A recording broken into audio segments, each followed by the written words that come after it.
여러분 반갑습니다. 이번 영상 같은 경우는 지금 방금 통계청에서 2월 인구 동향을 발표를 했습니다. 방금 나온 거라서 따끈따끈한 뉴스인데요. 내용을 한번 보면 일단 제가 제일 관심 있는 부분은 출생아 수입니다. 전년 동월 대비했을 때인데 지금 보시면 이제 19,939명입니다. 그리고 전년 동월 대비했을 때 3.7% 감소를 했어요. 766명이 감소를 했는데 2월 기준으로 했을 때로 본다면 지금 역대 최저치입니다. 진짜 어메이징한 대한민국이다.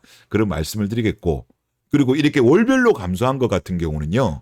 지금 이번 달까지 포함하면 87개월째.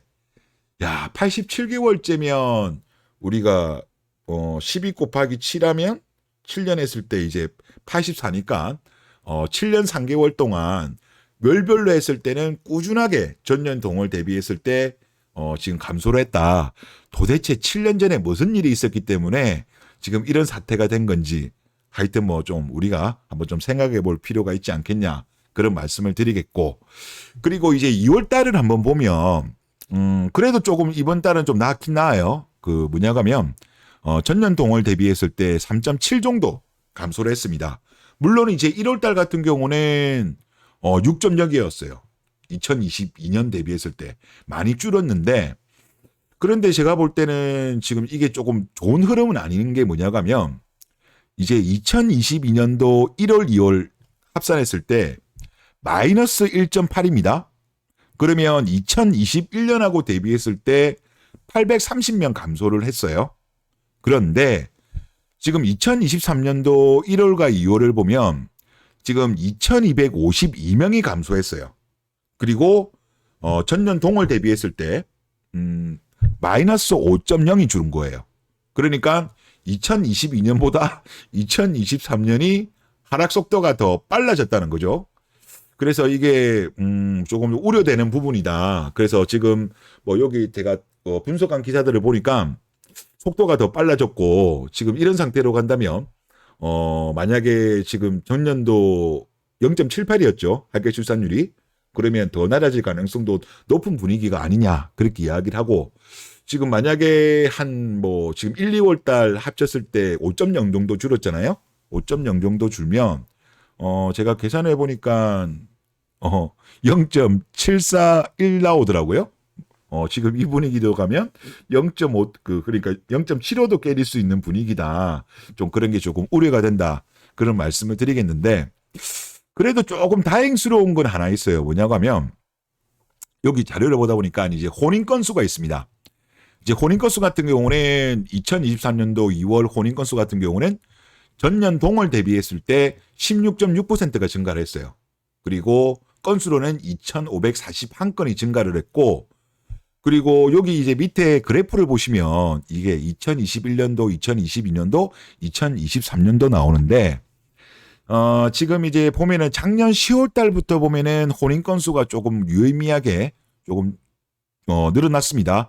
물론 이제 12월 달보다는 상대적으로 2023년도 1월과 2월 같은 경우는 좀 떨어지긴 했습니다만은 조금 그래도 2022년도 상반기라든지 2021년도 상반기보다는 늘어났습니다. 아마 이거 같은 경우는 그동안에 이제 코로나로 인해 가지고 좀 미루어졌던 결혼들이 조금 이루어지면서 작년 하반기부터 10월부터 특히 그런 현상이 보이는 것 같은데, 그것 때문에 조금 나아진 것 같아요. 그래서 만약에 요때 작년 10월 달부터 결혼한 분들 같은 경우 바로 아기를 가지면 예를 들어서 보통 10개월 걸리니까 올해 하반기에는 조금 반등할 수 있는 요인도 될 수 있지 않겠느냐. 그렇게 조금 보이긴 합니다. 지금 정부에서는 이거를 상당히 많이 기대하고 있는 걸로 알고 있어요. 그리고 현재 결혼 정년기에 있는 분들이 인구가 많습니다. 그래서 정부에서 돌리고 있는 희망 회로는 바로 이런 부분 때문에 출산율이 좀 반등하지 않겠냐 보고 있는데, 지금 분위기로는 그렇게 갈 분위기보다는 저는 좀 내려가지 않겠냐 그렇게 보고는 있습니다. 하여튼 내용은 그렇다 말씀을 드리겠고, 그 다음에 이제 요걸 한번 볼게요. 이제 자연 증가 부분을 보면, 이제 자연 증가라는 거는 출생아 수에다가 사망자 수를 뺀 겁니다. 그래서 이제 마이너스 7,452명이 자연 감소를 했습니다. 자, 일단 요거를 보면 이제 2021년, 2022년, 2023년 요걸 합쳐가지고 이제 그래프인데 물론 작년 같은 경우 3월 달 요때 같은 경우는 이제 코로나 때문에 갑자기 급감한 거예요. 이제 그게 끝나고 다시 반등을 한 이후에 다시 이제 자연 감소가 좀 빨라지고 있는데요. 지금 제가 봤을 때 약간 반등을 하긴 했어요. 올해 반등하긴 했지만 어차피 지금 제가 볼 때는 출생아 수가 계속적으로 줄어들고 있기 때문에 대한민국의 어떤 인구, 자연 감소는 뭐 어쩔 수 없는 분위기지 않을까 저는 또 그런 생각이 듭니다. 그리고 지금 저는 제가 볼 때 지금 대한민국 정부도 그렇고요. 지금 우리나라 지식인들, 뭐 언론사들 그리고 국민들 전반적으로 저만 그렇게 느끼는지 모르겠는데 저는 사실 이 뭐랄까요 출생아 수 부분이 너무나도 지금 두렵거든요. 지금 우리가 뭐 그동안에 17년간 무려 332조를 쓰고도 1.13에서 0.78까지 역주행을 했는데 지금 보통 이제 다른 나라들 같은 경우는 보통 뭐 1.2대나 1.3대 되면 정말 파격적인 어떤 정책을 펼치면서 그래도 하락을 멈추든지 반등한 나라들이 많아요. 그런데 우리나라 같은 경우는 지금 왜 이러는지는 모르겠지만 이게 지금 아까도 말씀드렸다시피 87개월째 월별 출생아 수가 전년 동월 대비해서 계속적으로 감소했잖아요. 그럼 7년 전이에요. 이제 7년 전이면 뭐 특정 대통령이 됐을 때부터인데 그 대통령이 되고 나서 이제 뭐 본인이 이제 페미니즘 대통령이라고 했죠.